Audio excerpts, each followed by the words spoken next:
Email's fantastic. Best invention. That's cool. Hi, I'm Emily Burton, class of 2004, college roommates, first year roommates of this Sarah. And I live in Vegas. Wow, what do you do in Vegas? I'm a stage manager for a Cirque show called O. Oh my god! Yeah. I know a DJ in Vegas, but I haven't talked to no one there.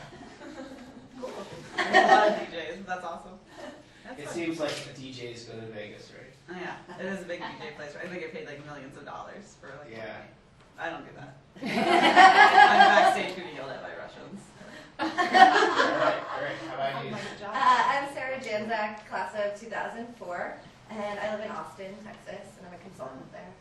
And Sarah I live in helped. Houston. Oh, great. Sarah helped start the Sarah Lawrence Poetry Festival when she was a student back in 2003, maybe. Yeah, I think that was the first year. 2002. Was it when you were a senior or junior? It was senior year. Yeah. So 2004 then.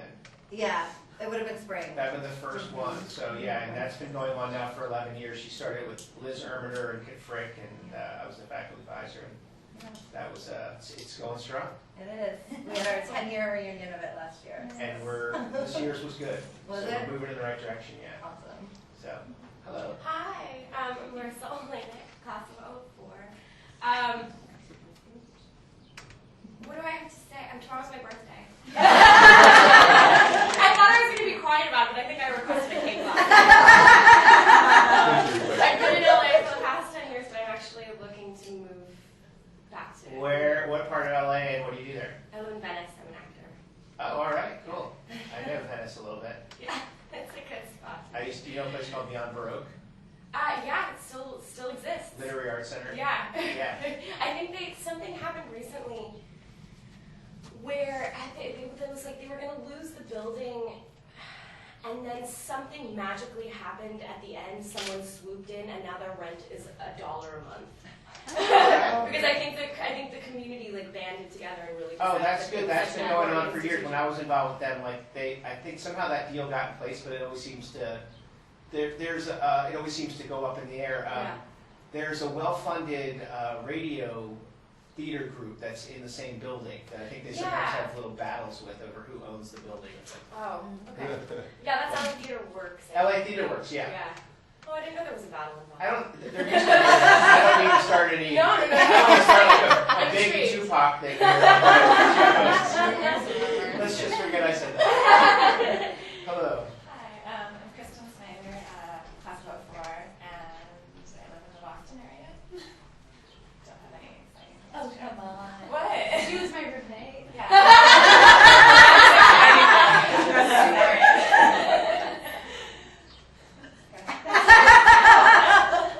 Okay, I'm Carly Smith. I live right outside Boston.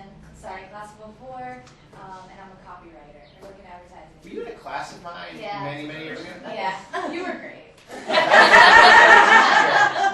One of the beautiful things about Sarah Lawrence was they hired me. I had very little experience, but I had a lot of enthusiasm, and so I've really been able to grow into the position. Sarah was in my very first class when I really didn't know what I could expect out of students, and with the added curveball of our first meeting was on September 12th, 2001. So that was an interesting time that we shared together.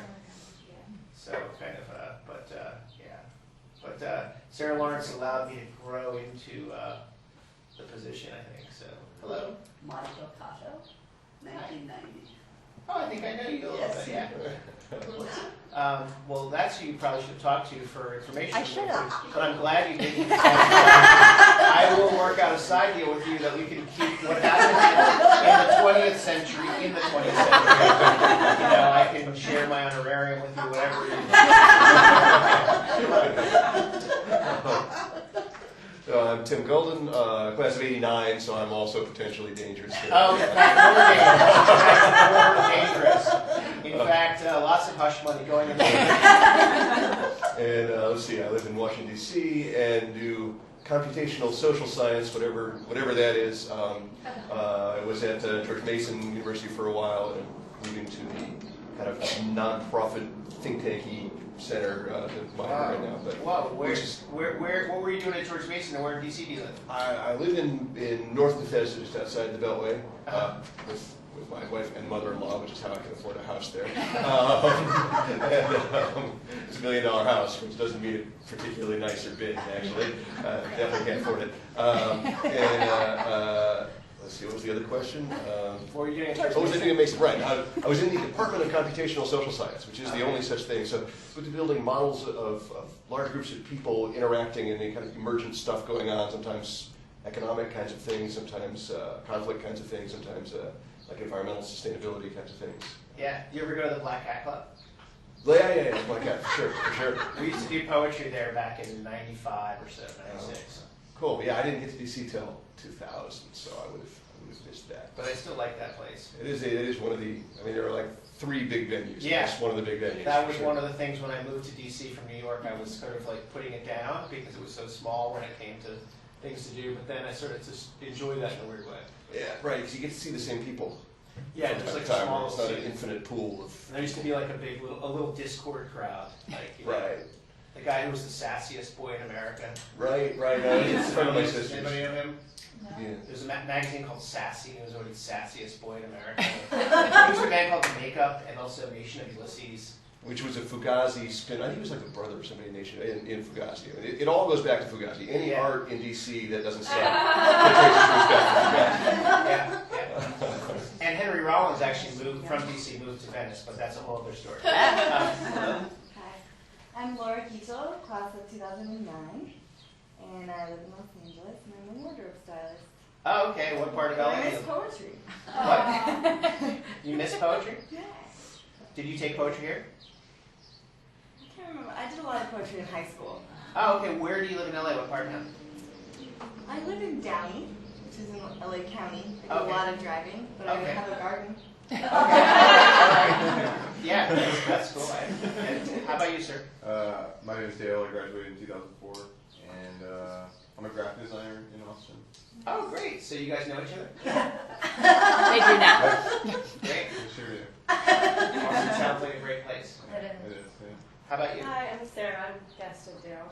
Okay. From Austin? Okay. It's cafe. What's that place called? Maya Ruda Cafe or something? Ruda Maya. Ruda Maya Cafe. Okay. Still exists? I don't think so. Not They- not never they been there. sell They make coffee. but Yeah. the place isn't. Oh, okay. Oh, okay. They become like an internet entity. Is Liz Kemmler here? She was supposed to be here. Okay. That would have been another person that would have had a lot of hush money. Okay. So I'm Jeff McDaniel. Thanks for coming. Let's see. We could talk a little bit about what this class is. I made a packet of there are 4 different pieces in here that maybe we'll go through. You know, that are examples of what we might call hybrids of poetry and prose. And I also brought in Greening is by actually an undergrad who just graduated, which would, she wrote a piece that I think kind of fits into some of this conversation. So if we have time, we'll look at that. So yeah, you know, I'll tell you a little bit about this class. One of the neat things about teaching at Sarah Lawrence is that you have a lot of freedom about picking your classes and structuring your classes. And that helps make it interesting for the professor because you're not just given some subject, you have to teach this. So over the years, I've got to try different things and start to figure out what will work and what won't work, and also what intrigues me. So what's been fun about this class is I started writing, I lived in LA for a while before I came to Sarah Lawrence. I graduated in '90. I went to George Mason for my MFA for 3 years, and then I lived in DC working for a group called Writers Corps, which was this Poets in the Community job, and that was very fun. Really got me involved with a bunch of cool people in DC. Then moved out to LA for a girl that I was involved with, and started working at Beyond Baroque, and getting involved in the LA scene, and I moved here in 2001. When I was in LA, though, I taught at UCLA Extension, and I got these classes, free classes, so I took some screenplay classes, because everybody in LA has to think like, I'm going to write a screenplay. It's like in the water.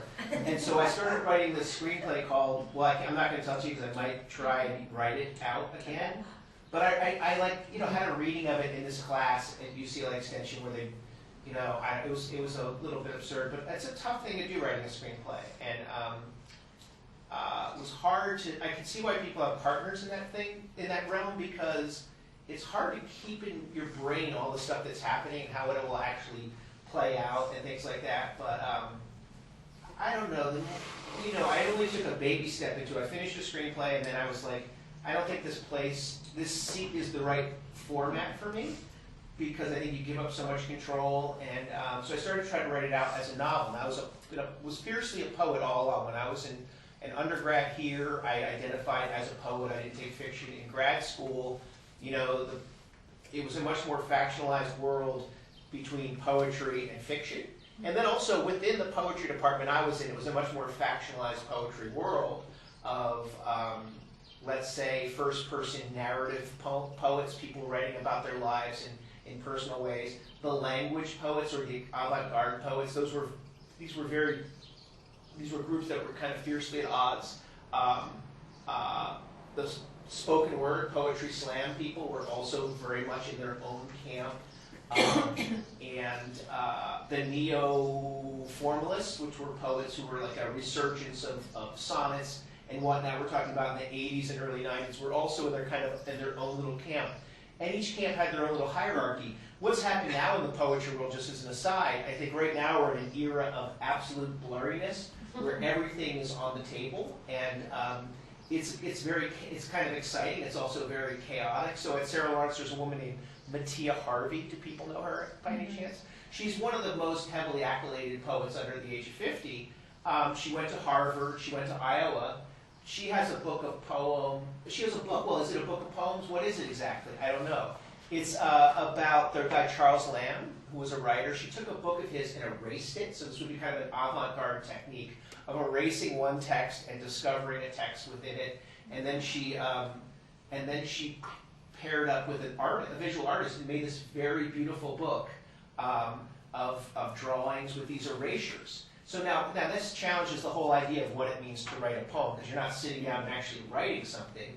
You are discovering a text in something else. And that's not exactly drawing a beard on the Mona Lisa, but it is it's not typical writing. And yet she's somebody who went to Iowa and went to Harvard. So she's very much in the center in some ways, but then she's using these avant-garde techniques. And I would say it's emblematic of just how blurry this period is. Now, Tom Lux, who was my teacher here, my first teacher, would be somebody from sort of more the old guard. We did a talk at something called AWP, where Tom said, I've got an idea, let's erase all the erasures. So he was somebody who's like, against the kind of, a lot of the new things happening.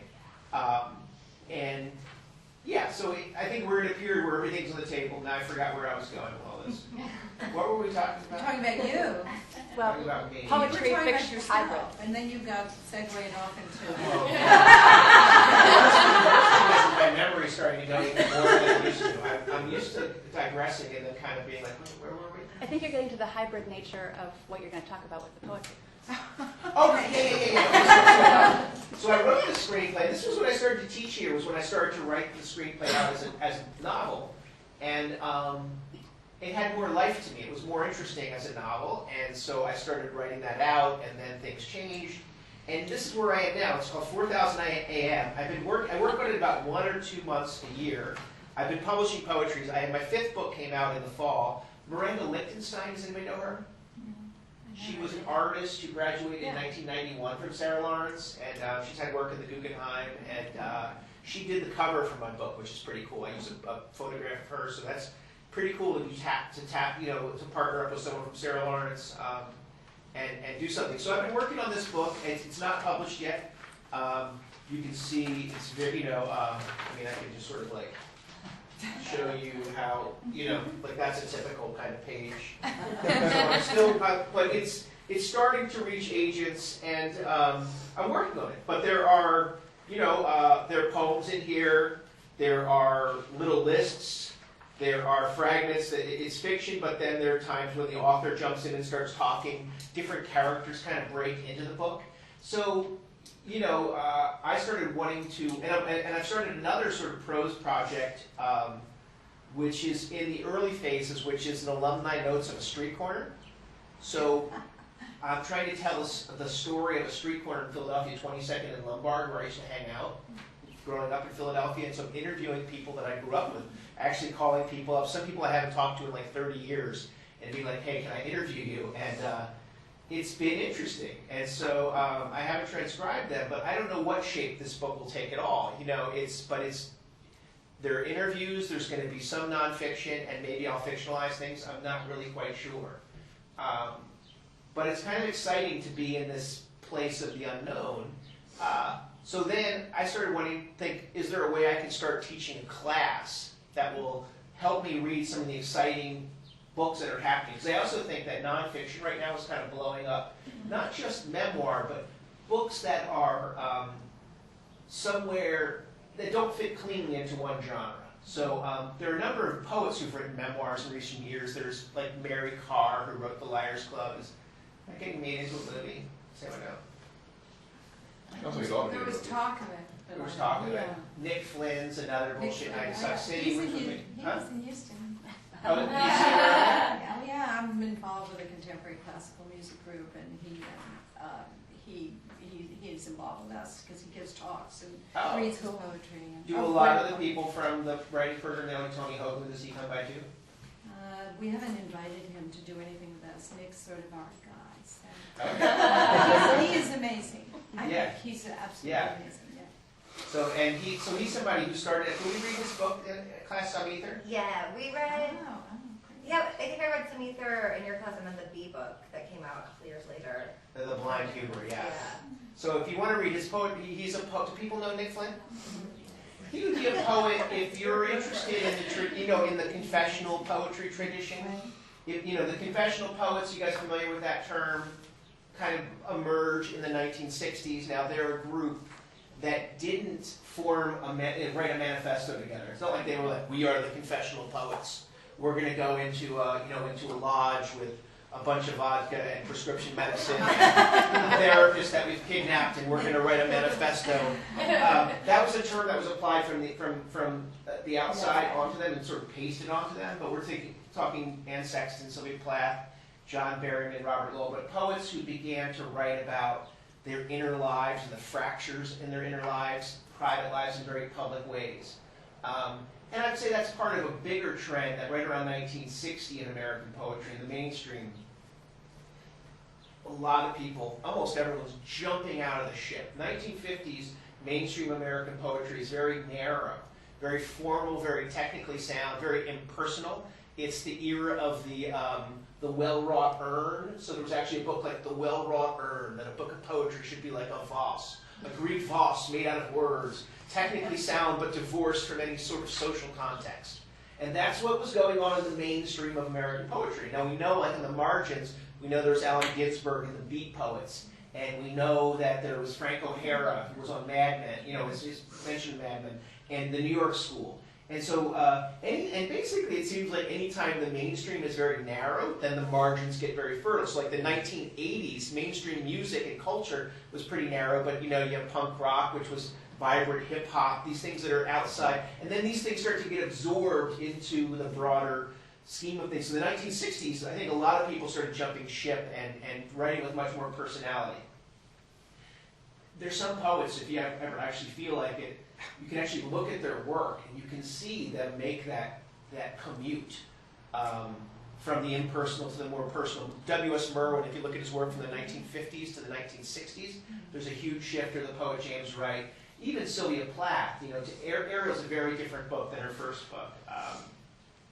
Okay, and I got lost again. How did we get here? Nick Flynn, we started with, and then you went back because you were describing the group of. Where are you going? We're going to jump to the 70s now?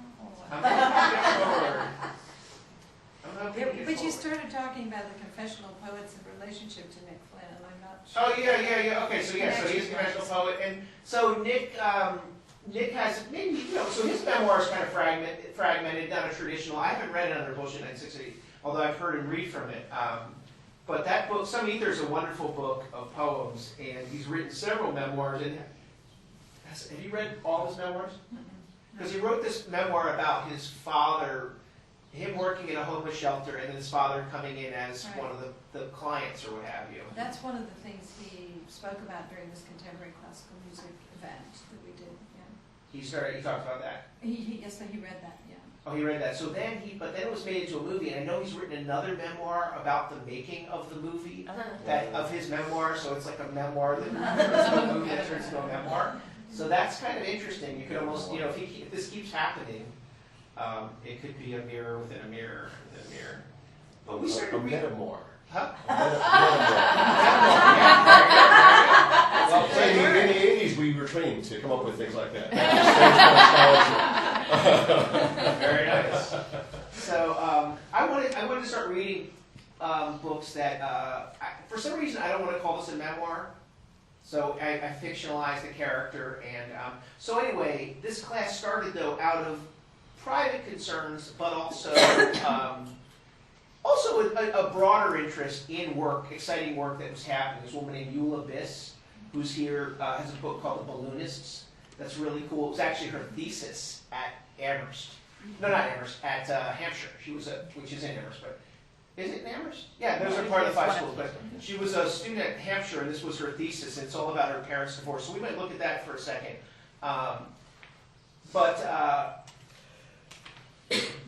Yeah, so I wanted to start exploring some of these books. And like other books I would put in there, I brought some.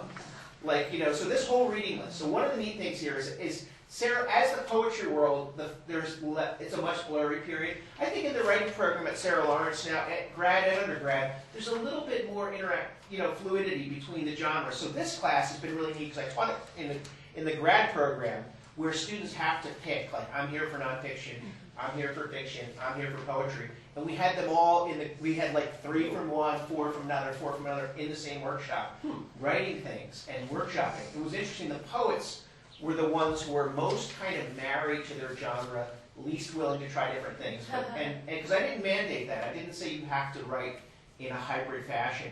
And I guess if we're going to define hybrid, I would say it's a book that doesn't fit cleanly into into one genre. That would be the basic thing. So there's Autobiography of Fred by Ann Carson. So she would be kind of like a main person. There's a guy named Bernard Cooper who lives in LA who's become a memoirist. He has a book called The Bill for My Father, which is about, I guess his father at a certain point gave him a bill and said, this is what you owe me. This is what I spent on you. And what's interesting about this book, it has some short fiction pieces that are kind of almost magical, like Borges, and then he has these memoir pieces that are about 20 pages long. And you can feel this tug of war, like he doesn't know, am I a nonfiction writer or am I a fiction writer? And this was back in 1990, before there were really hybrid texts, because this is something that's happening more in the last, I don't know, maybe 10 years. I think there's been a lot of exciting activity. So I think it's really exciting when early in a career you see someone not knowing who they are, but sort of working their way through it. This would be like kind of a more experimental memoir. I mean, not all of these were even on the list. This was on my reading list. I have taught autobiography. Read the Book of John. This is by a woman named Eleni Siklianos, who's more of a experimental poet, but it's about her father's suicide. And there's there's photographs of him. There's dreams. There are documents, like the actual things that were in his pocket when he died. So that's kind of an interesting book. Letters to Wendy's. Does anyone know this book by a poet named Joe Wenderoth? Kind of got a cult following. It's about a character. So it starts out with this. Tell us what you think. Tell us about your visit. You know how you go to a fast food place and they say, tell us about your visit? So he kind of creates a character who theoretically goes to Wendy's every day and hangs out there. He's very philosophical. The character, it's unnamed character. He's philosophical, taking a lot of drugs, and just thinking and talking. And so it's a pretty exciting book. Actually, it's kind of also a little bit of a joke. But he is able to be very philosophical one minute, and almost pornographic the next, and violent and deranged and filled with despair. I would kind of connect this book to one of the harder poetry texts of the post-World War era in the mainstream would be the Dream Songs by John Berryman. People know that book? That's a tough book, but it's a pretty exciting book, especially the first 77. But I saw Wenderoth read from that, and he started out from this, and he started out with a dream song. But this is a pretty exciting book, and so each entry has a date. So there's just these little short, and then they had to like, make sure that it has nothing to do with like Wendy's the place, even though he picks Wendy's because then there's a female character he can play off of. It's kind of a scary book. It doesn't really culminate though. The guy just kind of loses his mind, just sort of, it kind of peters out.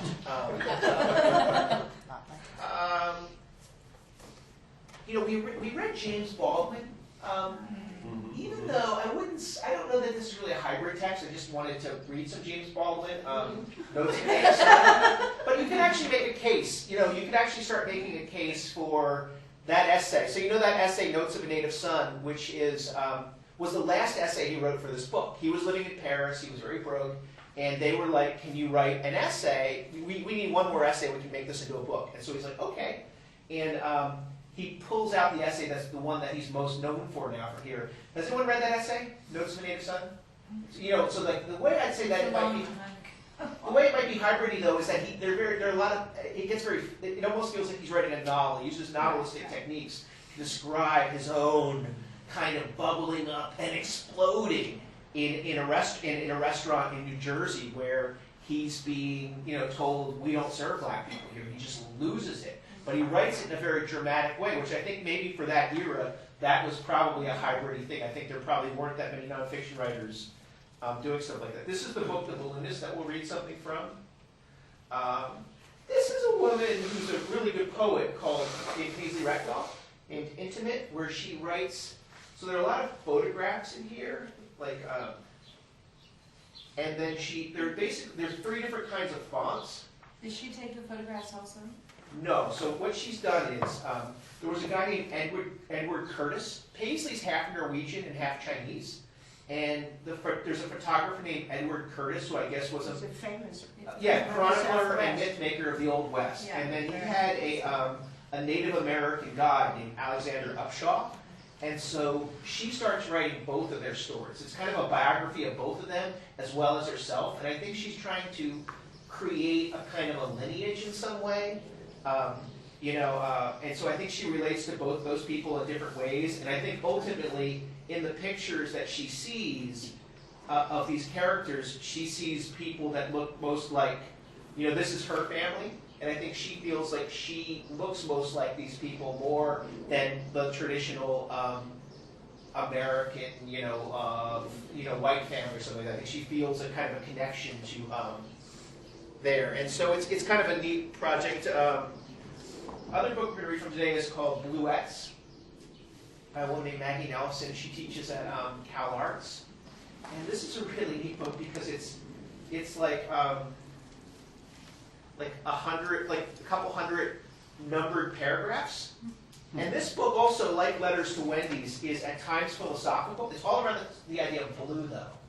So blue is kind of the organizing principle. She has an ex-boyfriend named the Prince of Blue, who she has a friend who's had an accident.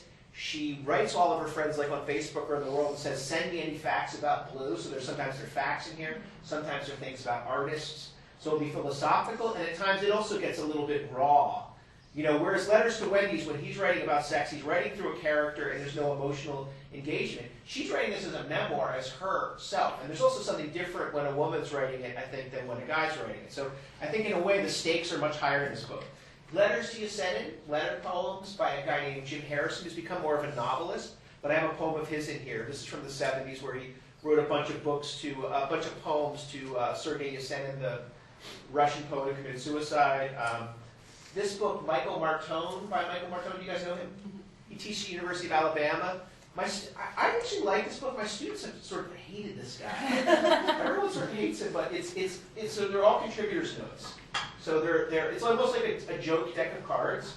So each one begins contributor note. Michael Martone was born in Fort Wayne, Indiana, and grew up there. And he has all these different, and it's very obsessive. He also has a fake blue guide to Indiana where he makes up things. So he's interested in blurring the line between fact and fiction. He's writing things that seem like nonfiction, but he's making them up. And he likes to explore that space.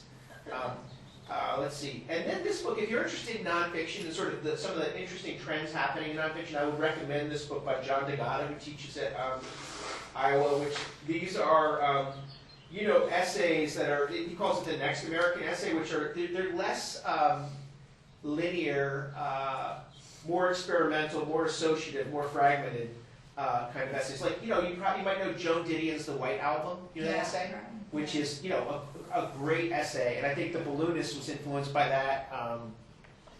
Or something like Sai Shonigan, you guys know her? The Japanese woman who lived in the, she was part of the court scene or whatever, and sort of her secret diary, but it's very poetic. It's a neat book. And, all right, so let's see here. Let's jump into this. Maybe we'll read a little bit of the Balloonists. And any questions or anything at this point? I know I've been talking for a long time.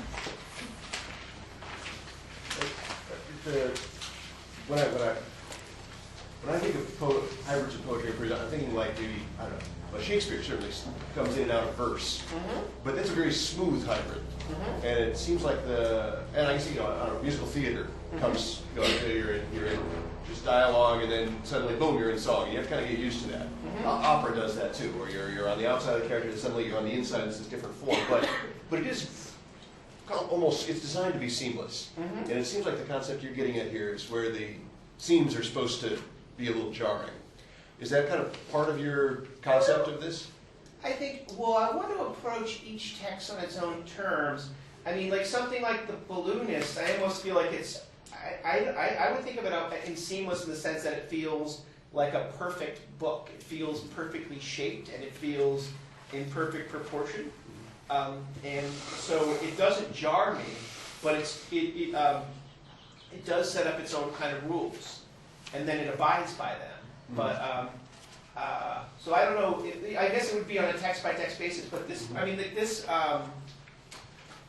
Sometimes things are like Whitman, who I didn't put in this class. I was tempted to, but because he's writing poems that don't. I mean, really, Baudelaire is the one who invented the prose poem, so he would be sort of the one who would be most hybridic, if that's even a word. But Whitman's writing poems that don't look like regular poems, and he was certainly jarring, with these long lines that carry over. In the 1850s, they didn't look like regular poems, so I'm sure that he was jarring. So sometimes things might have been jarring in their time. But like this book, one of the fun things is I don't think she knows what's going to become of her. So the blurbs are all by poets. Michael Burkhardt, who taught here a little bit in the 80s. Rebecca Wolf, Martina Spada, the poet. I think she doesn't really, she doesn't know if this is a poetry book, if these are prose poems or not. And so I really think of her as someone who was, and this book came out in like 2000. Would we read this book in class or no? I read it. Was it in class? Yeah. Yeah, so I've taught this book as much as any other book that I've taught, and she's become a nonfiction writer. She just won the National Book Critics Circle Award for her second book of nonfiction. Grey Wolf Press. What are they about? What are her books about in nonfiction? Well, so she has two books. This book, The Balloonist, which is all about her parents' divorce, and then her other nonfiction book. Her book is it's about race in America. It's all about race. It's all about race in America. The first essay is more collage-y, and that one's pretty exciting. The rest of the book I struggled with. I wrestled with a lot more. It's very different than The Balloonists. The first essay, though, was in the Atlantic, and it's really clever, where she lures you in. One interesting thing as a writer is when a writer can lure you in. She starts talking about the history of the telephone pole. When telephone poles first went up, in very sort of cold, factual prose, Americans would chop them down. They didn't want telephone poles in their yards, so there was kind of war going on. And the telephone company would actually have people hanging out on top of the poles with like guns saying, "Don't chop down this pole," because people didn't like telephone. And so and you're sort of thinking, oh, okay, so you get settled in over and over. We're talking about the history of telephone poles, the way people write books about the history of codfish and the history of the fork, and okay, so that's where we are. And then she starts to talk about how people start using the telephone pole for lynching, and then the history of lynching and telephone poles. So that would be the kind of piece of writing where you lure a reader in, and then almost you pull a string, and the box comes down, and they're trapped in a kind of world. But so that was one of the stronger essays about race, I think. And then she writes a lot about race and class in the book, yeah. And that's the book that won the award. Yes. Yeah. I think I like this book more. Let's read some of this aloud. And so, because I think it's always easier to jump in and actually experience something than it is to talk from the outside. What year was this published? This book was published in 2002 on a really small press out of Brooklyn called Hanging Loose. They're known because they do Sherman Alexie. You guys know him, the Native American writer. They do his poetry. And he still does his poetry with them, even though he's become a big-time fiction writer. He stayed with Hanging Loose, and he could switch to a bigger house, but he stuck with them. And so that's kind of a cool thing. And yeah, she's writing about her parents' divorce. The epigraph is for my sister Mavis. I wish you all knew mistakes. So, but let's read. Let's go around and each just read a paragraph. Okay, we'll just go in a circle and read a little bit. So this is the prelude. Until there's a break. So sometimes you'll have one line, and sometimes you'll have 5 or 6 lines. I almost eloped once when I was 17. What happened? Mother, I got a very bad stomach ache and he left without me. In the newspapers, someone is always searching the ocean for a black box, a record of what was said by the pilots before the crash. The search for a black box can go on for weeks after the search for survivors is ended. If the cause of the crash can be determined, the public will be reassured that similar accidents may be prevented in the future. She was still a teenager when she met your father. He waited 4 years to marry her. Supposedly, your father stopped in to see his mother after the first time he saw her and said, "I just met the girl I'm going to marry." On the radio, the announcers are always careful to say the so-called black box or cockpit voice recorder was recovered. So-called. One announcer explains that the black box was located by the, she pauses, pinging sound it emits. Her mother had a hard time in high school. She had a nervous breakdown and dropped out and moved to a commune in Vermont. One transcript from a cockpit voice recorder includes the voice of an aircraft maintenance engineer speaking to the pilot over the radio. He refused to believe what they were telling him. Damage to the plane resulted in the loss of all hydraulic systems. The pilots could no longer steer the airplane. The engineer thought this was very unlikely, even impossible. He asked the pilots to verify their loss 6 times before the plane crashed. Mother, the man who did it was an old family friend. He had helped my sister find a job. My parents didn't say anything when I told them. They acted as if nothing had happened. They still invited him over to dinner and let my sister go over there to work in his darkroom. That's when I left home. My mother has 3 daughters, but she only told this story to her son. The black boxes are not black, they are bright orange. She got her GED in Vermont. Then she went to California for a few years and lived with Liz and Bernie. She worked in a sandwich shop or a Chinese restaurant, I think. One day she just got tired of it and called up Roger to tell him she was ready to marry him. That was it. He came and got her. She once hitchhiked across the country with truck drivers because she missed her bus in Chicago. She has not needed anyone to come and get her then. Maybe she just got tired of living a life with an unrecognizable shape. Mother, your father taught me how to drive. I had never driven a car before we were married. Our first apartment had a driveway with cement walls. I would scrape the car against the walls almost every time I parked it, and I had worn all the paint off one side of the car. Roger and his brother spent a whole weekend sanding it down and repainting it. The day after his brother went back to Syracuse, I scraped it against the wall while I was parking and ruined the new paint job. My sister admits that she is terrified of making the same mistakes our mother made. Mother, to herself from inside the room. I ruin everything. I admit to my sister that I don't want to let anyone take care of me. Grandmother, Roger must have put her through college. I don't know how he did it. He was still in medical school then. I don't know where she got the money. She never asked us for a dime. My mother's education includes hours of anatomical drawing of birds from life, the study of fine woodworking, cabinet making with a German master, and a bachelor's degree in English.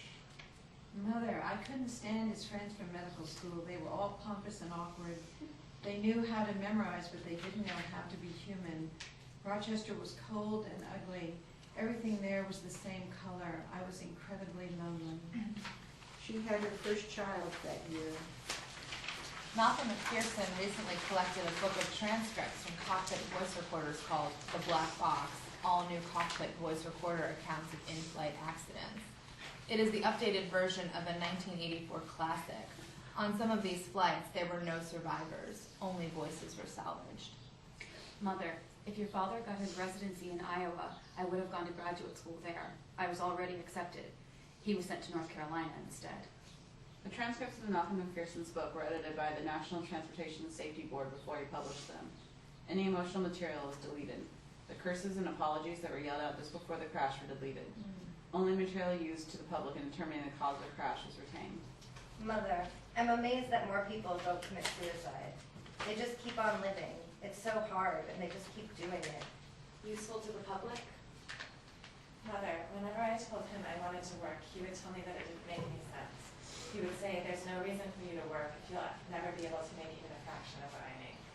She hit her thumb with the hammer over and over, nailing wood paneling onto the ceiling of the shed to make a place for me to write.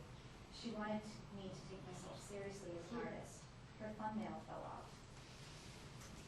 All the pilots whose voices are recorded in the black box had extensive training and experience, but many were reluctant to actually fly their planes themselves. The use of autopilot contributed to several crashes.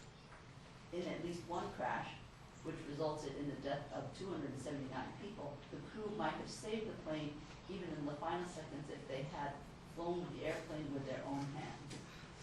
Mother, Rumi wrote that roughly the only thing that will be with you to your grave is your work.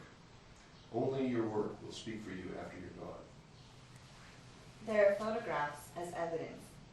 In every photograph, she wears the same strange expression. It's a look I've seen on zoo animals. She had dreams about panthers in cages. Uncle, I remember when she visited back then, she was like a person living underwater. She wandered around like a zombie with you in a basket on her back. There are only two photos where she seems to be really smiling. Her wedding picture and the formal portrait of her with me, her first child. Okay, we're going to jump forward. So this is kind of the prelude, and just for a second, we'll go to the page 17.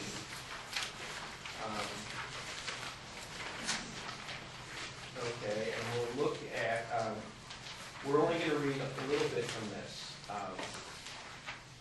Most of the book is the way it is on page 17 onward. There's two main ways of writing after the opening, which are these little paragraphs separated by dashes, and then on page 18 you'll see a kind of an italicized text. So maybe we'll read up through that. We'll just keep reading a paragraph through 18.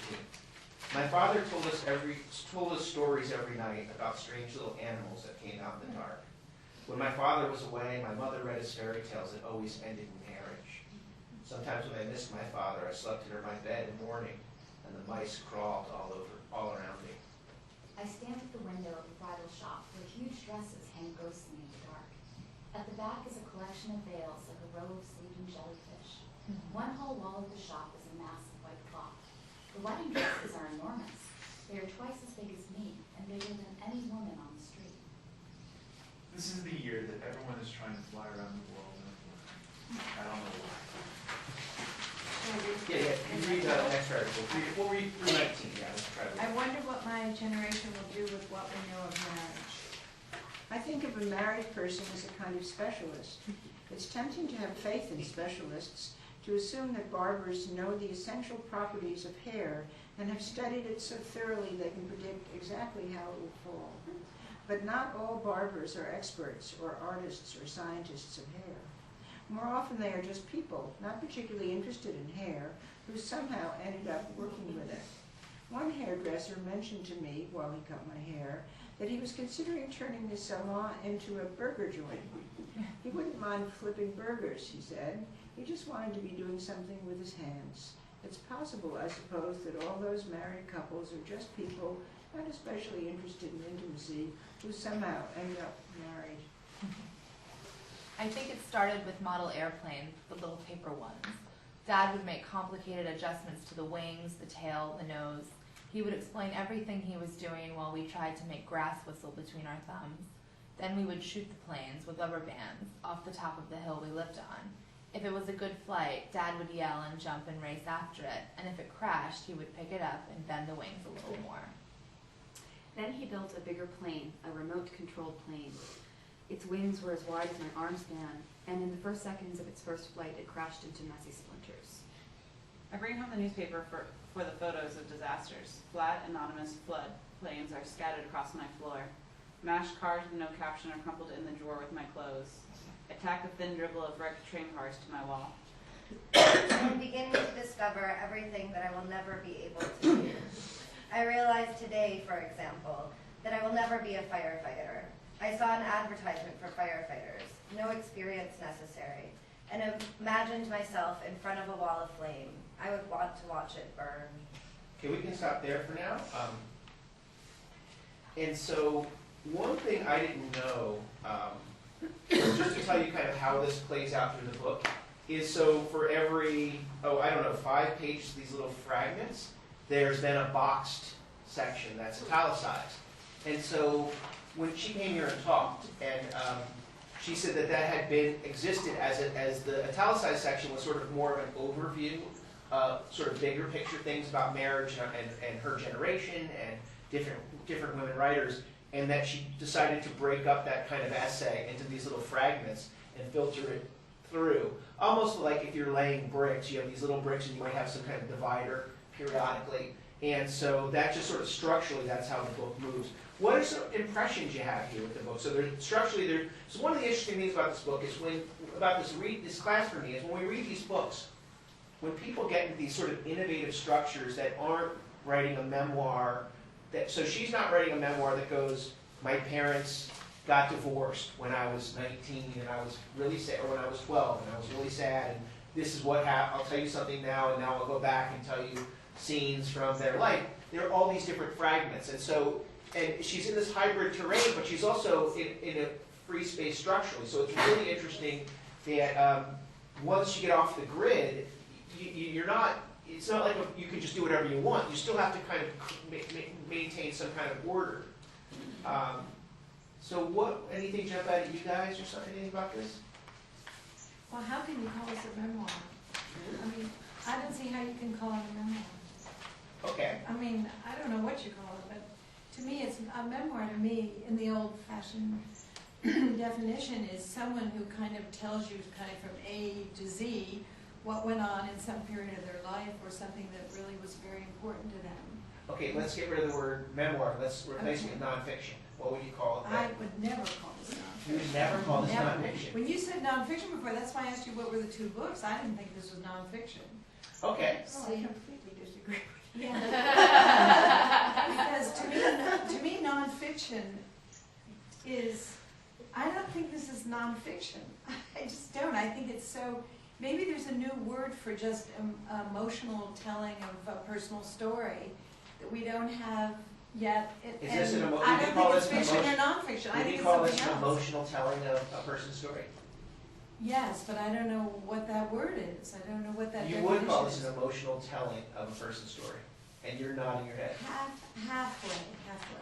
Just because I think there's a very interesting thing there, because in a way, one of the things I really like about this, so what are the really, I mean, I can't believe that she wrote this as an undergrad. Yeah. Because she talks about she wrote this as an undergrad? It's an undergrad thesis at Hampshire. Oh my God. But one of the things about it's so smart. Yeah. The black box, see, she uses that, I think, as a kind of, those are the rules of this book. She's going to create the black box of the family. And so she's going back of marriage, I think. Okay, if it's not nonfiction, she's using nonfiction techniques. She's interviewing people and actually quoting them, right? So there's. Well, how do you know that she's actually quoting them? I don't think she is. I think it's her interpretation of something that she overheard and what they said. I guess I'm taking it at face value because she has a separate. Let's say she has bits of text that she's trying to make us think are from an interview, because it says mother quote, and then she has other sections. Oh, but I think that's a technique. You think that's the technique and Oh, not I think it's interview? a I would, okay. Well, I mean, you can pose those questions to any memoir. You know, how much can you actually transcribe a conversation that happened 75 years ago, or as it was told to you? And an example that one of my professors taught me was to look at Angela's Ashes, which is a very popular memoir that is 15 years old, and he starts it with his conception. So how can you write, if you're actually writing straight memoir, how can you write your own conception? You're not a sentient being at that point. Yeah, so you take, I mean, yeah, so I think that's a debate going on in the nonfiction world. For this text, if she didn't interview these people and transcribe it, I think there would be a degree of, I think she's setting us up to believe that that's what she's done here, because of the quotation marks and the way she has the names. That's what I would, but she could be, you know, to me, what those characters say, if she didn't interview them, she's drawing them pretty well, because what they're saying is a little bit different than what she's bringing to the picture. But I think, like, so with black boxes, she talks about, in a black box, what they do is they get rid of all the emotional words. And in this whole book, I thought there was one emotional word. Do you see any emotional words in here that talk about how she feels? Because in the whole book, I think it says that she's sad one time. And so it's really interesting that it's almost like because this is obviously a very sad experience. And it's almost like she's drained all the feeling out of it. The way black boxes will take out, like, curse words a lot of times. They only keep what's essential. I love this form. I feel like I was a fiction student my entire time at Sarah Lawrence. I never took a poetry class.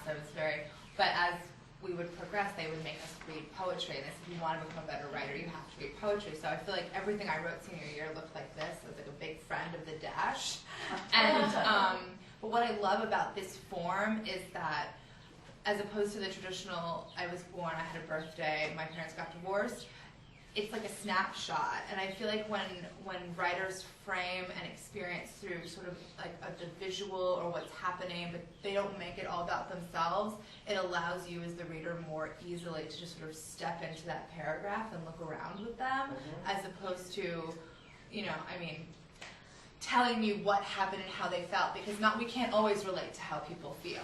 Let's be honest. Sometimes you're like, this doesn't make any sense. But I love this sort of, it's like almost every paragraph is a photograph, and she's telling you what's happening in the photograph, and then at the end of it, you're like, oh my gosh, I understand what she's saying, because the whole thing is a big picture with this. So I'm a little biased. I love this kind of form, but I think it works in that way as opposed to being the me story.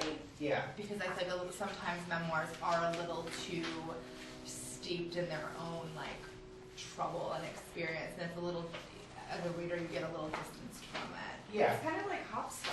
Yeah, it's really like hopscotch. The chapters are all, you know, it's all out of order, but when you read it in your mind, it all forms like a picture.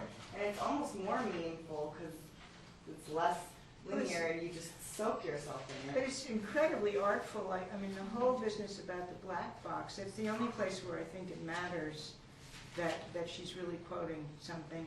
But, you know, all of us have that experience recently from Myanmar, wherever it was, you know, the plane going down and all these people drowning, and you're talking about the black box. But, you know, but she throws in things like the number of people who died on the crash.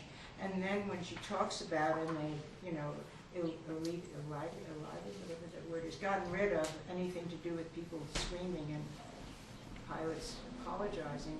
You know, it's full of emotion, but it's all, but it's emotion because she's put in specific facts. And then when she talks about her father making those little planes and they're all crashing, you know, she builds it. You know, I think it's just full of emotion, but it's all It applies the horror of plane crashes to the feelings. Right. And then the other thing, there's all this suspense. I mean, it's so artful, I think. It just... Yeah, and to go back to the question of genre, I mean, this book, I don't think it fits cleanly into, like, if we submitted this for a poetry contest, I don't think it would win an award. If we submitted it for a nonfiction contest, it might not win an award either. Her newer book is more cleanly nonfiction, although, and it's also much more filled with personality.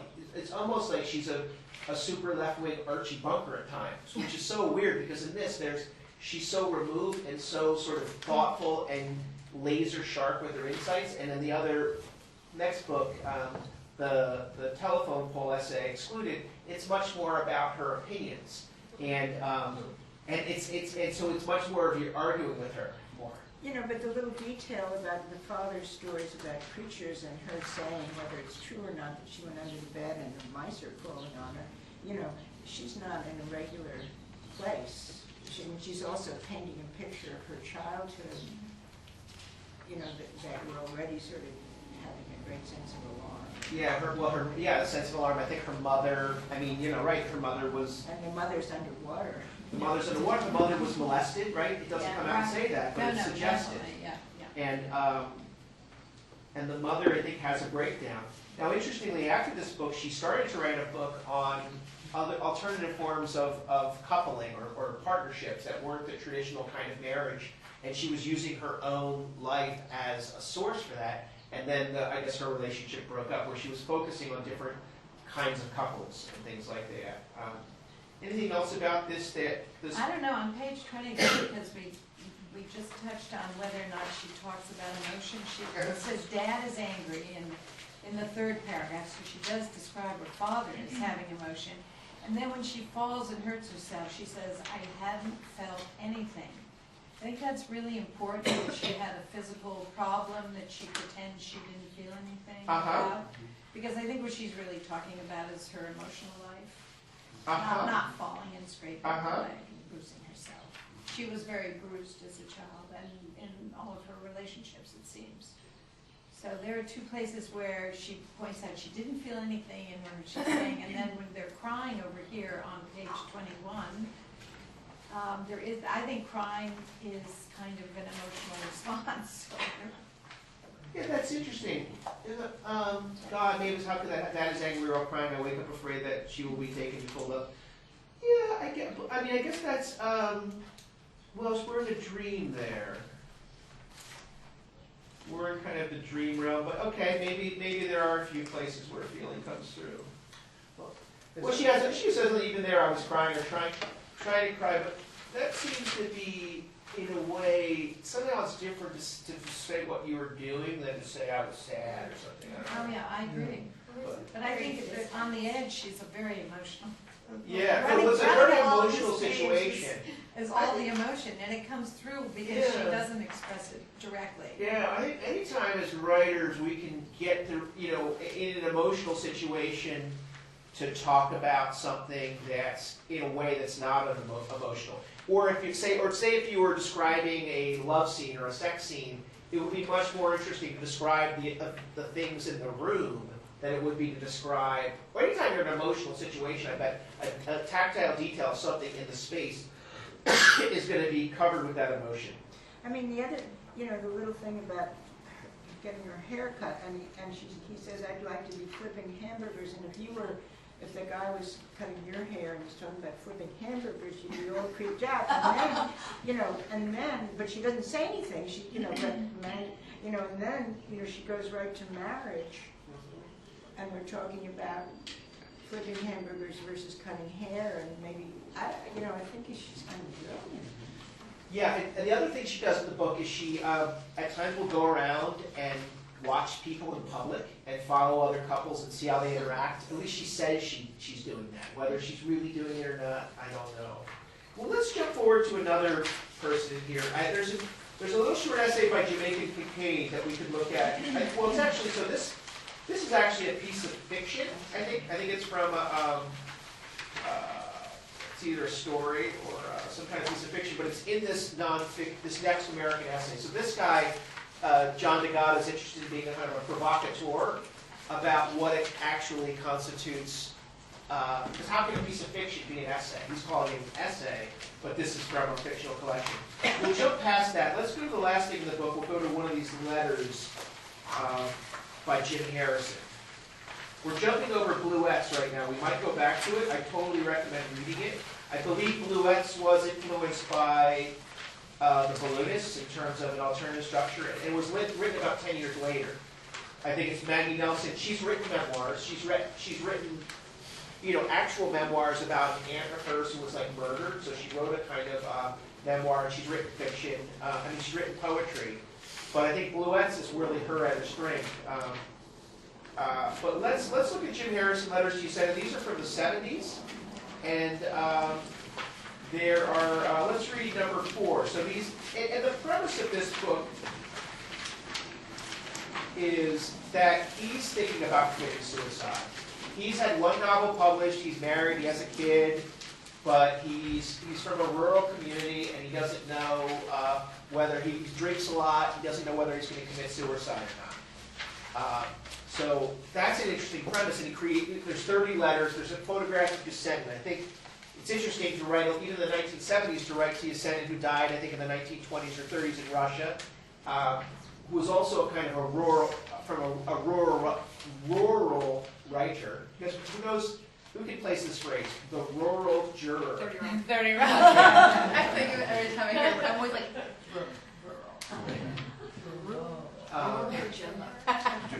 Drunk Germans cannot say that. So Yesenin was a big drinker, and he dated Isadora Duncan. I think he was married 5 times. God. Super famous poet in Russia. When he died, Mayakovsky wrote a poem. So Yesenin, he hung himself and he slit his wrists. And he wrote a poem that, like, a suicide poem was something like some kind of rhyming version of, yes, to die is nothing new, but to live isn't that new either. And the Russian translation. And Mayakovsky, who was one of the, now to be a poet in the 1920s or an artist in 1920s Russia, I'm sure was horrible because there was a change in government that began to shut everybody down. Mayakovsky weirdly became a kind of tool of the state at first. He was a very theatrical, subversive poet. He used to wear a big wooden spoon in his lapel. And rumored that he walked around a lobster on a dog leash and interrupt readings and yell at everybody and tell them it was rubbish. And he became a tool of the state because he felt like, I'm a revolutionary poet. These are revolutionary government people, so and I am for the workers. So he kind of got sucked up in it. And when Yesenin died, Mayakovsky wrote a poem. He wrote a book about writing a poem trying to combat the negative influence of that because he thought, everyone's going to commit suicide now because of Yesenin's poem. And so he writes a poem that's trying to sort of help people. Of course, ironically, Mayakovsky had some privilege when he was a tool for the state at first. But eventually, like 5 years later, he commits suicide. So he also gets sort of consumed by it. But Harrison, he doesn't really talk that much about Russia. He's really using Yesenin as sort of this foil, as a really successful writer who had lots of lovers, who drank a lot, but was this great success. But they have this connection of the rural community, and him feeling like a failure. Now, Yesenin goes on to become a novelist. He wrote, Legends of the Fall or Dances with Wolves. One of those books is based on a novel he wrote. Wolf, that movie with Jack Nicholson. Anyone see that movie? Was it the Wolf? A river runs through it. Did he write a river? He might have wrote that movie. But he wrote Wolf, but he also wrote, I think, Legends of the Fall. But he's got a real career as a novelist. Less so as a poet, although I guess they still do. No one really reads. I think this is the book of poems that people read of his. That's not a Jack Nicholson movie to see necessarily. Let's see. You want to read the poem we ended with you last time? Do you want to read? The whole thing? Number 4. You can read the whole thing, or you want to we go around the circle each read a sentence? What would you be more comfortable with? Yeah. I don't know. Okay.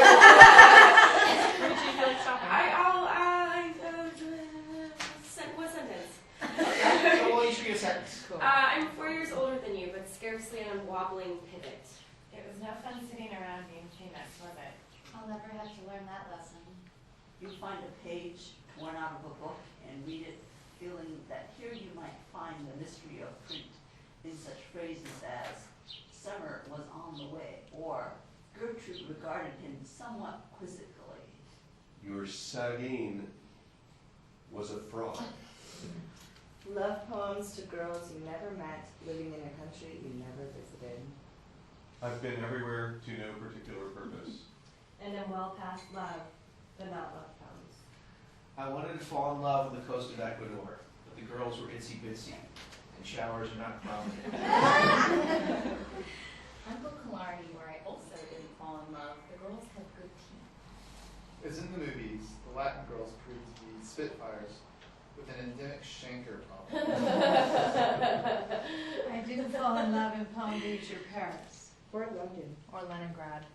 I wanted to fall in love with the ballet, but my seat was too far back to see faces clearly. At Satko, a pretty girl was sitting with a general and did not exchange my glance. In Normandy, I fell in love but had colitis and couldn't concentrate. She had a way of not paying any attention to me that could not be misunderstood. That is a year's love story. Except Key West, where absolutely nothing happened with romantic overtones. Now, you might understand why I drink and grow fat. When I reach 300 pounds, there will be no more love problems. Go live fat. Then I will write reams of love poems. And if she pats my back, a cubic yard of fat will grow. Last night I drank 100 proof port and looked at a photo of my sister. 10 years dead. Show me a single wound on earth that love has healed. I fed my dying dog a condom beef and buried her happily in the farmyard. Oh, wow. Okay. Well, that's an effort. Great.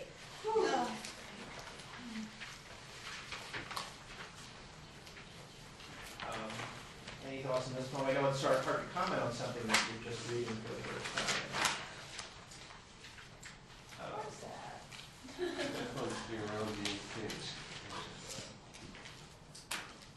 So many great one-liners.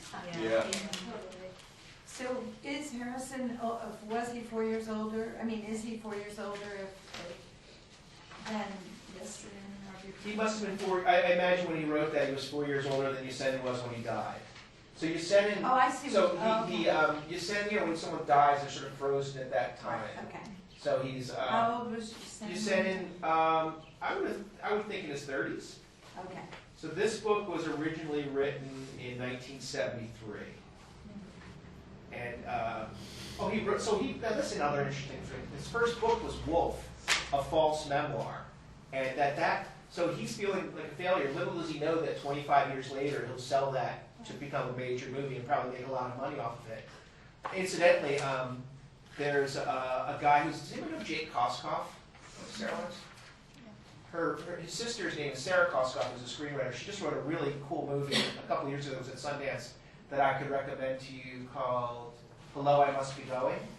I really liked it. I thought it was really good. I saw it at Sundance. It was really great. She just came back here and screened it. But her husband, Todd Loiseau, who Sarah knows, he was in the movie High Fidelity with Jack Black. Yeah. And he made a movie called Love Liza with Bill Hoffman, and then he made another movie with Ben Stiller that was a disaster in his career, and then he directed Hello, I Must Be Going. But so anyway, he's trying to become a director now. He's put acting behind him. He's married to Sarah, and he co-wrote a dramatic version of Shakespeare's Macbeth 10 years ago, and he had and he's moved on another project. That project, he'd shown it to people, and no one was interested. I mean, it didn't get anywhere. And 10 years later, he talks to some guy in England, runs into him, and the guy had been like a beginning. It was at the low end of the ladder, and now has risen up. It's like, oh hey, what's up with that Macbeth thing that you had? Can I see that again? It's like, sure. Sends it to him. Just got sold last year. Just got made with Michael Fassbender. And and so that's just both. It makes me think that with the book Wolf and also with that story, that you never know what will happen in 10 years or 20 years with something. If you do the work and create something and make something, you never know what could happen with it. So don't commit suicide. Exactly. Unless that's what you want to be known for. It can be a good way to drum up interest in your ideas. So with this poem, it's an interesting thing because people. It's interesting the journey someone takes with this. Because I think if you get on board with the laughter in this poem, if you're laughing with it as you get through it, then there's a kind of a shock at the end because you're like, holy crap, this just turned serious. And that can be a really neat thing when you can take someone. Maybe you've done this in your own writing, but you can playing with humor, and I don't want to be too cliche here, is like playing with a tricky substance, because if you go too far towards the humor, the reader might, you gotta leave a door to get back to something serious, right? If you go too far towards humor, it's hard to get back. What was that movie, This Is 40, right? Which was, I thought that was a movie that was trying to decide, am I gonna be pure comedy or am I gonna be serious? And then it just goes into pure comedy. It sacrifices the broader structure for the humor, which is fine, but and in this poem, I think he's trying to keep a door open to go somewhere serious. And humor is so hard to write. I think humor is one of the hardest things to write and come across and actually then take it seriously. Like some of my favorite stories that I read here were the stories that were so unapologetically funny, and then they had a great twist at the end where you were like, holy crap, this person is an amazing writer, and look at that sentence, but you're laughing the whole way. So that's what I like about this. Who do you think? George Saunders is pretty George funny. Saunders, but I can't remember the author, but the name of the story was Mosquitoes, about a really like angry guy visiting his brother and his stuck-up wife like in some summer cottage, and the narrator hates the sister-in-law so much, and of course they end up like having sex on the sink or something in the kitchen. With a lot of mosquitoes. With a lot of mosquitoes. I mean, but it's just, but it's like so angry and funny and hysterical, and then the switch is like, okay, he's totally into her, and now this is happening, but I always remember being so afraid of writing anything funny, because God forbid your peers don't take you seriously. You know? I guess that's the risk, right, is that I will, and it's interesting, humor, I have some friends who are, I have one friend in particular, who I'm thinking of, who's very, very funny in real life, but it never comes through in her work. You know, in her work, she would never let that into her work for some reason. I think it's too, you know, it ultimately is a negative thing for her. I think it limits her because there's a part of her humanity that's not coming through. But I guess it is that fear of not being taken seriously. Can I ask something about Yeah. this phrase, unwobbling pivot? I just adore it, and I don't quite understand why I love it so much. It's such a peculiar, unwobbling is, you know, it's so different from everything else. In the piece, Yeah, let's look at that. And yeah, this is just a side note. So letters, she said it. So these are letters. That's obviously a prose form, but they have line breaks of sorts. So these are poems. I am 4 years older than you, but scarcely an unwobbling pivot. Any thoughts there on that line? On the surface, he's just pointing out that he's managed to outlive the guy by 4 years. So apparently, I'm a little more stable than you were, but I'm not have it all figured out.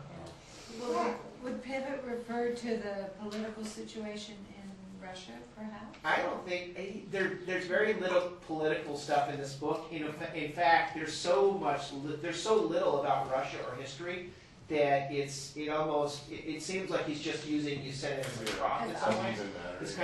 He's using him for his own purposes, but he's really staying away from politics. I did just read, I was in LA for the LA Times Book Fair, and I read that Frost I was in the library, downtown library, and I somehow read that Frost went to Russia in 1960 or somewhere around there and met Anna Akhmatova and had this meeting, and she was being controlled by the state. You know, she was sort of crushed in a lot of ways by the state, and she couldn't talk honestly. And they had such different reactions to what was going on and to meeting each other. But there's something very fascinating about these two great poets kind of getting together. There was an article in the Times like a couple of Yeah, weeks ago a couple about weeks the love ago story about there was some Russian Right. artist or It was poet in the who New York went and Times. met Anna for an evening, and like her husband had been captured, or like her children were sent away or something, and like the whole point of the story was nobody talks for long periods of time in the night anymore. Like we're all like that's not how our society interacts with each other. But it was just beautiful. He knew that the artist left in love with her and knew that he'd probably never see her again. And the writer who was writing this was essentially like, you know, those nights don't really happen anymore. And this like horrible thing that was going on in this, you know, great poet's life was then captured by this man who just fell in love with her over the course of like 6 hours. Oh, I would love to. That would Yeah, be I mean, fantastic. literally, you could probably just search Anna Akhmatova in the New York Times like for the past month, and you'll find it. And it's called something like a love story or a love rekindle or something. The people who don't know her, so she's she started out writing love poems. She was like the great love poet in the 1910s. There were, and that was the early 20th century was such a great, from the art world, such a great period of newness and things happening. Like I think in 1960 in American poetry was also a period of newness. But you have surrealism, Dadaism in Russia, they had futurism, Acmeism. There are all these different isms happening, but she was writing these very romantic love poems, and she was having a lot of success. And imagine having a career, that guy Bulgakov, the guy who wrote The Master and Margarita, he was a playwright, your plays are getting done, and then there's just a government change, and you're just silenced, you're shut down. And so Akhmatova would meet, there were like 2 people she felt like she could trust, and they would like meet, and then they would like burn the poems and remember them and things like that. And then I think her son was in jail for like 5 or 10 years, and she wrote a great poem called Requiem, where each day she's going to the jail and standing outside of there, and just in a big hat and everything, and like you went in the cold, and someone recognizes her and is like, "Can you describe this? Like can you? Because she knows who she is. Can you describe this?" And she says, "I can," and then she writes this poem that she didn't start out wanting to be a political poet at all, but that she writes a poem that is seen as a kind of form of resistance. Let's real quickly, before we have a little bit of time, let's just look at this Sarah Lawrence piece of writing, because I want to expose you to something that... I'm just going to get up and get a glass of water. This is by a girl named Sally Howe, who just graduated, who was one of the... there are still really sharp students here. She may have been, she's one of the sharpest students I've had. She was so great in conversation, and it was really a great class. One of the things, usually teaching poetry, so poetry often happens in that space where it doesn't matter if it's fact or fiction. In poetry, we're not trying to decide, we don't say to the author, did this really happen or not? Like, what really happened? That's not one of the concerns there, right? In poetry, we're really looking at what's there, and we might talk about it, at times, and try to speculate as to what might happen. But ultimately, we're left with the poem, and it doesn't have to say whether this is true or not. But when I had nonfiction writers bring things in and say things are nonfiction, it's really intense sometimes. Some of the nonfiction being produced is really wonderful. But sometimes people are writing about super intense things. This, I don't know that I would put that in this category. It was just an aside. All right, let's go around. Where did we end last time? I guess it doesn't matter. Let's go here. Let's start here. I'll say the title. We can each read a paragraph. Greeting. My grandmother said he would have... Wait, sorry. I was just late. So this exercise came out of the writing exercise here. So Bluets, maybe you'll read Bluets later, but it's all about blue. There's like 200 different fragments around the color blue. So I did a kind of exercise with a group exercise, which was kind of fun. Some of the other fun things I did with this class, because we were already kind of off the grid, so I've taught twice with grad students and once with undergrads. And the undergrads were maybe the most fun to be with in some ways. And we read 3 plays. So I somehow convinced them, like, okay, we're going to meet 3 times at night, and we're just going to read a play together. And we started out, do you guys know Annie Baker, who won the Pulitzer for Circle Mirror Transformation? Great play. So thinking about innovative structures, what I'll say about this play real quickly is, so it's a play. She's only like 30 years old. She's like 30 or 33 years old. So the play opens, and you're looking at an acting class. There are 5 people on the ground doing that exercise of like 1, 2, and they're trying to get to 10 without bumping into each other. And it's in Vermont. It's just this little local community acting class with only 4 students. And you see, and instead of acts, there's like week 1, week 2, week 3, and it's 6 weeks long. And you're kind of like, wait, after week 1, you're sort of like, okay, this is really interesting idea, but is this really going to be a play? Am I really going to be able to draw in this, or is this just kind of a contemporary gimmick? Like, I'm going to make lasagna, like an upside down lasagna. I'm going to make a play about an acting class. And you're like, is this just a gimmick, or is it going to really serve something larger? And weirdly, you get drawn in to the world, and it's really short. Her next play, the one that won the Pulitzer, is called The Flick. And they both happen at Playwrights Horizons, which are very good off-Broadway theater companies in the She city. won the Blackburn Prize, I think. What's that? Oh, it's a prize for women playwrights. Oh. Well, actually, the woman who is behind it is from Houston. So, but it's an international prize for English playwrights and American playwrights. You have to be female. And actually, I saw the Flick performed in Houston, actually. So. With The Flick? Mm-hmm. Yeah, so that one, when it opens up. I'm pretty sure she just won it like 3 years ago or 2 years ago. Great. It's a real honor to win that. That's excellent. Yeah, so she just won the Pulitzer. Vijay Seshadri, who teaches here, just won the Pulitzer for poetry as well. And he said he met her, and he was like, she seemed like she was a college student almost. Yeah, I met her too, yeah. Oh, I haven't met her, but I would love to. So the Flick opens up, and the set is a bunch of theaters, movie seats. Right. And the people who are in the play are the people who sweep up, and it's just them talking. Right.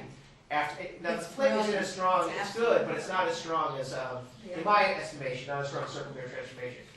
One interesting thing, we can go off on a side topic here, the Flick. Oh, we'll see. But the point is, we read a few plays, and it really builds a nice camaraderie with the group. You know, it really made us feel more cohesive, because it's fun to go into that make-believe space, meeting people who aren't actors, to just loosen up and try different things. We also read a guy named Samuel D. Hunter, who has a play called The Whale, which was super powerful, about a guy who's 600 pounds, and he's about to die in a week, and he reconnects with his daughter. And that he has a play right now off Broadway called The Few, that if you're in the city, you might be able to see it.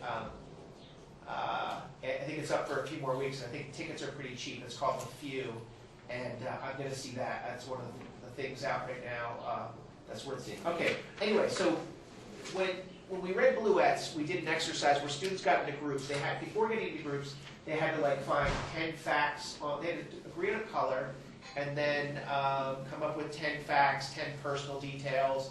There were a bunch of different categories that they have, almost like you're chopping carrots, you're chopping tomatoes, and you're getting these different bowls of fruits and vegetables. They had to do that with little bits of writing, little scraps of writing, and then they had to collage them together into a group activity, a group piece.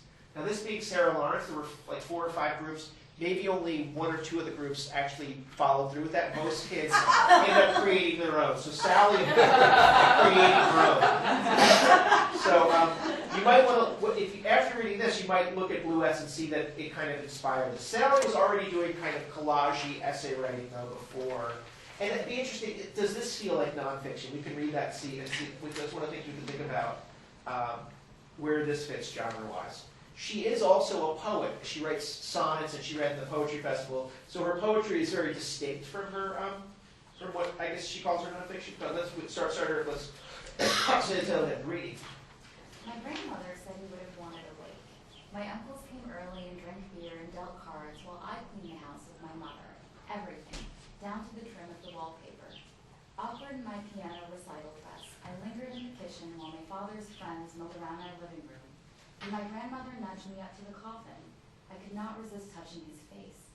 Cold, waxy, though even the thick funeral makeup could not cover the greenish cast of his skin. There's green. Green, from Old English green or groiny, related to Old English grow on, to grow. I was a summer baby born in the drowsy lushness of August. August, which still feels like the beginning of the school year. August, season of peppers and summer squash and tomatoes. The first plant I learned to grow without my mother's help. With them, green is a false ending, a sign of unreadiness, and so I learned to wait for their full, plummy ripening. Algae grows thickly in the fur of sloths, I have read, hiding them against the mossy bark of tree branches. Black-winged lovebirds, on the other hand, find each other by their bright green feathers. Prolific in the wild, they usually refuse to breed in captivity. At 16, cheap jewelry tarnished my earlobes. My father was already gone, and when I came out of my bedroom in short skirts and tank tops that showed the pallor of my arms, veins like viridian ink underneath my skin, she looked at me with eyes that said, "You're leaving me too, aren't you?" In the medieval period, light green clothing was reserved for maidens. Green was used to symbolize love and the natural desires of man, The folk tales from this time often describe the devil using the same color. Slowly I took over the vegetable patch and the dishes. When my friends went off to community college or to get pregnant and engaged, I got a job at the hardware store. We buried my father in the family plot, the hole a dark gouge in that green grass. In a month's time, new grass came like tenderness to cover his grave. Sometimes I imagine the lichen that will plate his headstone, the moss that will grow thick and furred in its inscription, the slow, organic destruction of that cold marble slab. Van Gogh, in the Night Cafe, sought to express with red and green the terrible human passions. The first traffic light using red and green gas lamps was erected in London in 1868.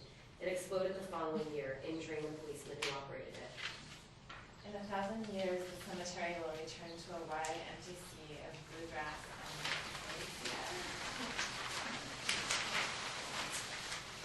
Green represents the dead image of life, said Rudolf Steiner. Green is the prime color of the world, and that from which its loveliness arises, wrote Pedro Calderón de la Barca.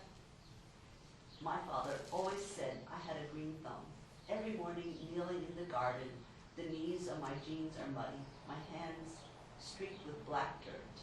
Each season, something to dig or mulch or harvest, something to remember on long nights, another batch of reasons that I am needed, that I must stay. Just when I am about to give up hope, snowdrops burst overnight from the cold earth, tiny, drooping white bells, like children about to drift to sleep. A beer bottle hung loose between my fingers as I walked into the kitchen. When I saw her crying over the counter, I took her calloused hands between my own so quickly that I forgot I had been drinking.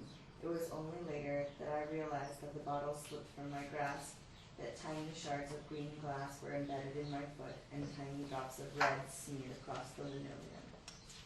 Suicides dropped by 34% when London's Blackfriar Bridge was painted green. I plant herbs in the windowsill box, perennials in the front yard, chard, cabbage, zucchini in the garden.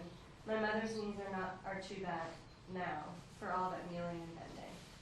Green men are carvings of leaf faces found on English churches, pre-Christian, what my grandmother might have called pagan, vegetative deities representing abundance, fecundity, and rebirth. They were eventually incorporated into the Christian tradition. There are three types: the foliate head, which is surrounded by leaves, the scourging head, which spills vegetation from its lips, and the bloodsucker head, which sprouts plant matter from its mouth, nostrils, and tear ducts. Crocuses come after snowdrops. I kneel in the yard beside a circle of flowers, thinking, holy, holy, holy. Green in nature is one thing, green in literature quite another. Nature and letters seem to have a natural antipode. Bring them together, and they tear each other to pieces. Virginia Woolf wrote that. I'm not sure I agree. How can a body hold all this green without speaking it? My mother shells peas at the kitchen table, discarding the empty pods and chipped ceramic bowl. I set the water to boil, wiped the dirt off my hands with a rag, rinsed lettuce in the kitchen sink. I rose from marsh mud. I rose from moss. I rose from fresh young saplings. My eyes are hazel. Very few people have truly green eyes. I have myself a still unsatisfied appetite for green: eucalyptus, celadon, tourmaline, and apple. William S. Wilson. I would add malachite, seafoam, purse, and jade, brash neon, and incorruptible emerald, slick tadpoles, new arugula, the lingering halo of an old bruise. Wow. What is she doing now? What is her name? Her name is Sally Howe. Wow. She just graduated. Wow. 2 weeks ago. So I don't know, what do you think she could be doing? Writing. And gardening. I have some ideas. Oh, I bet she's open for suggestions. I think she's job hunting. She just graduated. She just graduated. She's still green. Wow. What were some thoughts? Was the phrase? There's some spaces here, like between the fourth and fifth line. I Is that think that's some intentional? weird or- formatting thing. She did it intentionally. I mean, was this copied directly from what she? I think there must be some formatting Because there things are there. I have other to times think. she also did that here. And Yeah. she did that here. So I'm just wondering what that was about. Did you discuss I have that to think with her? that I haven't talked to her about that. She turned this in as a part of a final portfolio. We never conferenced this. I have to think that that's not intentional. That's just some kind of format. That's what I would mean, like in the first paragraph, those spaces. So I have to think. My sense, if I had to guess, I would guess that was just a It was format. just a format, okay. Like somehow, sometimes when you change, like you send something from Pages to Word or something like that, it'll get corrupted a little bit. So that's what I was. Oh, okay. I just wondered because it happens like 3 times. Yeah, that would be my take there. What were other thoughts on this? It was really beautiful. Do you think it holds together with all that jumping around? Yes. It's a common thread, really. Uh-huh. Her images are beautiful, and she ties them all together, and the colors are really great technique, but she talks about green in different ways. It's not just like these are green things, or these are things that became green, or these things turn green. And also the historical facts that are Yeah. fascinating. Like, I believe that. I don't know if what you're telling me is true, but I totally believe it and find Totally it fascinating. convinced. Yeah. Totally convinced. Yeah. The suicide bridge is fantastic. Yeah. Well, they had to look up a bunch of facts and get those together and then mix in personal details. I'm trying to think how she'd even find that. Like, it's not like you can Google green and that's what's going to show Actually, up. you can. That's the kind of You stuff can that's look going to green on Wikipedia and you can get a lot of facts. Just random. Really? Yeah. Yes.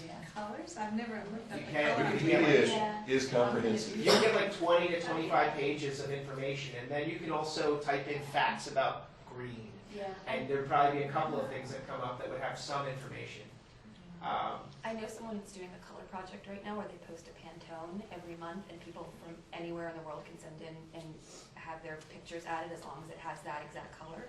So that might be fun for your students to look at. Oh, what's that called? It's just called a color project. What's A color project. Pantone is well, you can probably do a better job of describing a Pantone as a graphic designer. It's a matching system. It's how people make sure that like this color is the color it's supposed to be. Like a good example is probably like this one, right? Like solid coordinates for colors. colors. Yeah, There's I mean, a you want to make colors sure they that that's use the in same color as advertising you and somewhere else. things. They also have the color of the year. I think this year it's wild orchid. There's a famous artist named Nunez who's done these enormous works of art using Pantone colors. It's found over a- and over again. But he turns them into cities and things. It's a practical solution. It's found a weird renaissance as a kind of popular cool Yeah. thing. Whereas for a lot of people, it's just work. That's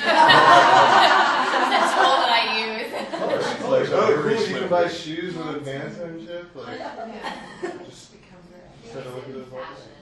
Fashion book made it. They'll coordinate around the color of the year. Which is hysterical. I didn't realize that was a thing, and my brother works, he's a creative designer for North Face, and he'll call me like 6 months in advance and be like, purple's in, or like, put all your royal blue out, you know, and I'll be like, why can't I find turquoise? And he's like, because it's not the color of the year. I'm like, what? It's like the mafia, the color mafia. So one side note tells just the way class was structured. If you're curious how the class was actually structured, we would read a book each week and then we talk about it for the first hour of class, and then we would workshop like 3 people. So that's the way we kind of balance the reading and workshopping. And some weeks someone would have a poem, a little fiction excerpt, or an essay, and so that's kind of how. And then the class, ended with a full-on, like a little manuscript of 6 to 8 pages. It was a 1 semester class. That's kind of what happened. Where are your books? Did you My bring books? them with you? I didn't bring them So with we me. can- I should have evidently. Obviously. I could have gotten some lunch money. Bookstore. They might be in the bookstore. Oh, They're online. I mean, my publisher now is University of Pittsburgh Press. So my last 2 books are on there, on that press. And But do check the bookstore, because the alumni relations people try and have as many faculty published books in the bookstore over the weekend as we can. oh, great! I haven't checked in the bookstore where the faculty section is. Where's the bookstore now? It's like in the PAC, in the Performing Arts Center. Yeah, it's Reisinger. If anyone's in New York on June 23rd, I'm doing a fun reading. It's called Speakeasy at City Winery. Does Oh, how anyone- fun! Oh, I love Do City you know Winery. Amanda Foreman? Do you guys Yeah, know sure. her? She's here this weekend, I think. She's here? Supposed to be. So she was a student when I was here, and I guess when you were here too. And she did study writing here. She was like a history student. She studied with Fred Smoller, and she was the most famous writer though of my era. Right. She wrote that historical book called The Duchess about like some duchess in Great Britain. Yeah. And it was made into a movie with Keira Knightley. And Duchess she's of Devonshire. yeah, she's super successful writer, and now sort of just for fun, she hosts something at the City Winery called the Speakeasy. That's so cool. So June 23rd.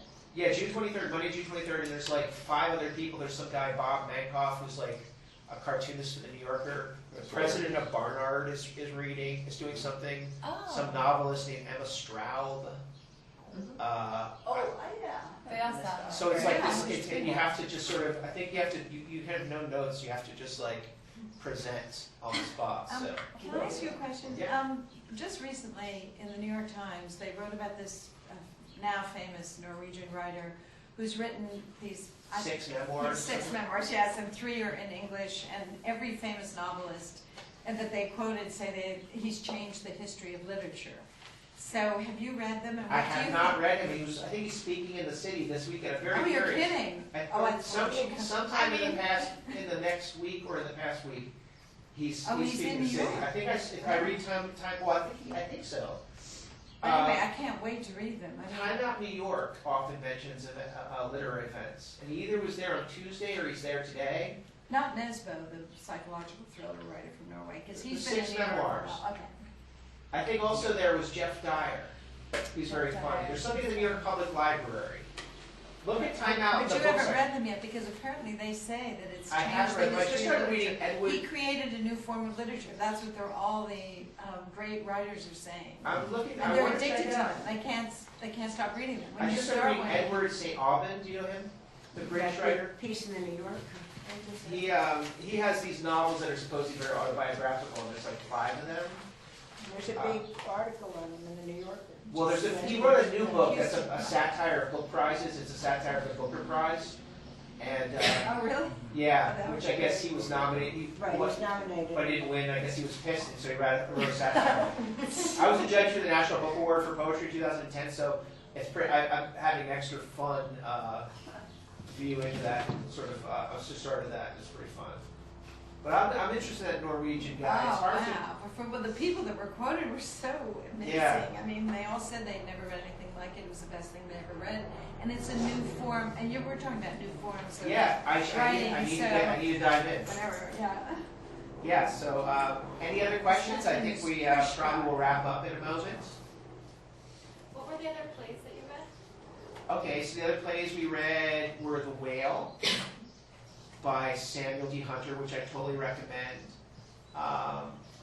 Clybourne Park. I read Clybourne Park, but I don't know if I read it with him. I think that won the Pulitzer Prize by Bruce Norris. We read Kin by Bathsheba Ullman-Doran, maybe? They didn't love Kin, but a play we did like was called Detroit by Lisa D'Amour. Lisa D, or apostrophe A-M-O-U-R. That was a pretty good play that was off Broadway with I think The Whale, Circle Mirror Transformation, and Detroit. Actually, I may even have a copy in my office if you want. I have Xerox copies. I could actually give you one if you want. Detroit, it starred David Schwimmer.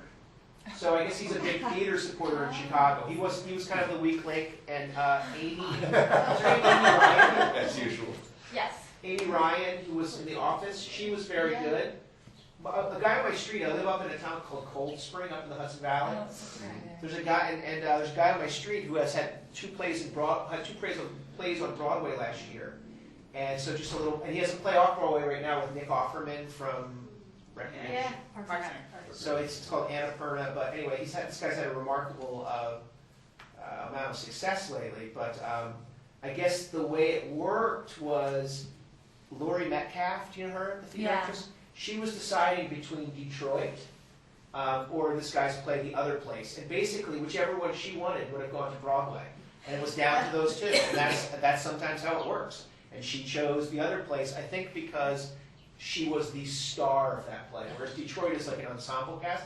I thought Detroit was pretty funny, pretty interesting. And as a theater person, you might enjoy the weird notes. Annie Baker, have you read her plays on the page? Have you read her No, plays? I haven't read them, I just saw. Have you read them? Only body awareness. Oh, I don't know that one. I don't know her early work, but she's very. She also did a rewrite of Uncle Vanya, which was really good. And directed by Sam Gold, who's kind of a hot off-Broadway theater guy. He's the one who's directing the Will Eno's play on Broadway right now, The Realistic Joneses, which is pretty experimental for Broadway. But her theater directions are very, like she's very controlling. Like, when I say a pause, it is 2 seconds. When I say a beat, it's 4 seconds. And if you don't wait all this time, you're going to do a disservice to this play and make these characters caricatures. And that was the thing with the flick in the New York Times. So it took I don't know how long it took when you saw it, but in New York, it was about 3 hours and 15 minutes. And a lot of subscribers were really pissed because there were all these long pauses. They actually had her got her prize in Houston that year because I think she might be from Houston, actually. Oh, cool. She's from Houston. And so they brought it to Houston, and also because the woman that started it, because her sister died of cancer, it was the money from her sister that supported this. Yeah. It's 30 years old, I think, now. But anyway, so I think they only did part of the play. They did one act or something because it was really about giving the prize. And then the runners-up were all there. All the other women playwrights were also there. Oh, excellent. Because they don't just, they pick one and then they're finalists. So the finalists were all there too. Yeah, well, that's great. So. I certainly enjoyed the play. I think she's fabulous. But so the interesting thing was the director, the artistic director of this theater company, Playwrights Horizons, there was such an uproar from the audiences because there were so many pauses that he wrote them this 1,000-word letter talking about how it was really important, and he had to follow. They really wanted to do the play justice, and there's something funny about that, like him saying sorry for such a long play in 1,000 words. Yeah. That's not part of that story. Wow. So, so cool, guys. Anyway, Very fun thank you. hanging out with This you. was so fun.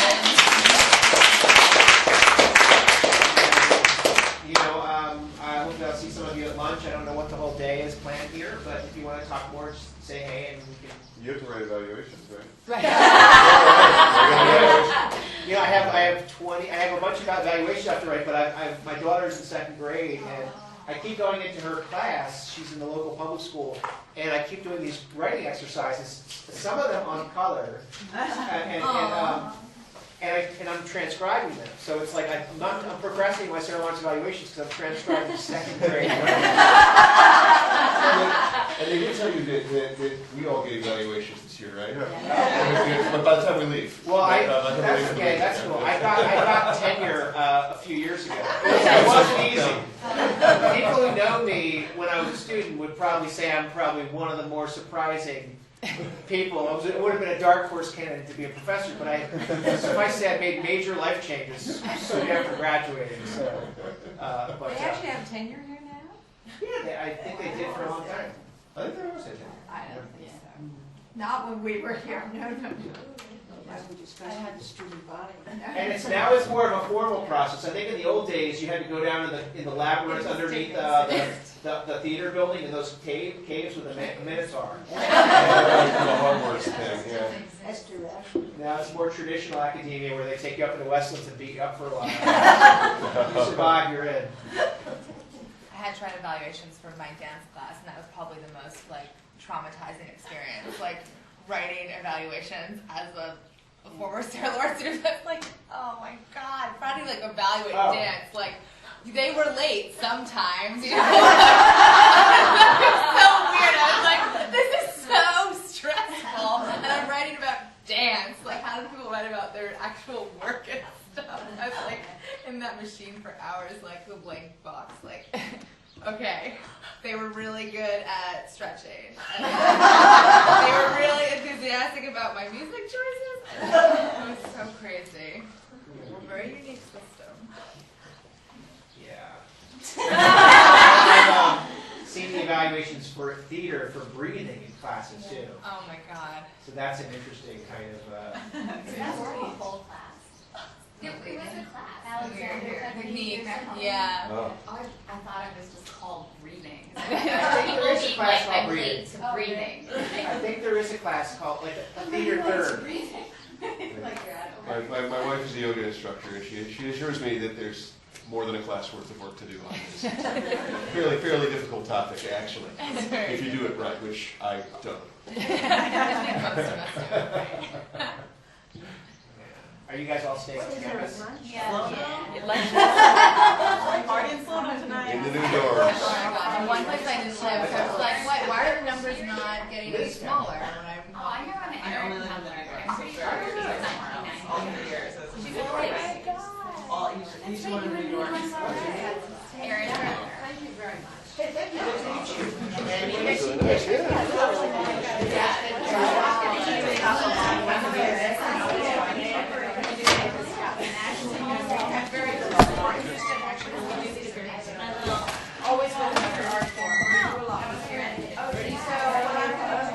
You can just stay on the table. Oh, I just pull out a couple oh, I seconds see. full of coffee. Okay.